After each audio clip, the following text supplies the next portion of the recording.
শ্যাম ভাই কি অবস্থা, ভালো আছেন নি? আলহামদুলিল্লাহ, কেমন আছেন? এই আলহামদুলিল্লাহ ভাই, আজকে কদিন ধরে শরীরটা বেশি একটা ভালো যাইতেছে না।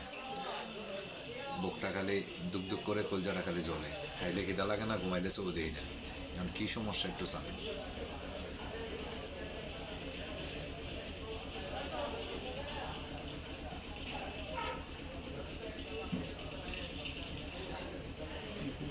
খবর দেখি, জিব্বা দেখি।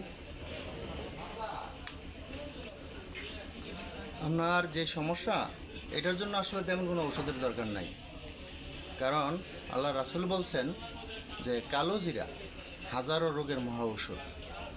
আপনি প্রতিদিন সকালবেলা 1 চিমটি করে কালো জিরা খাবেন এবং রাত্রে 1 চিমটি করে খাবেন। এইভাবে দেখা গেছে যে আপনি 15 দিন কালো জিরা খাবেন আর রেস্ট করবেন। আর যদি সম্ভব হয়, যত তাড়াতাড়ি সম্ভব হয় বিয়ে শাদী করে ফেলেন। এই না মনের কথাটা কইছেন। জি।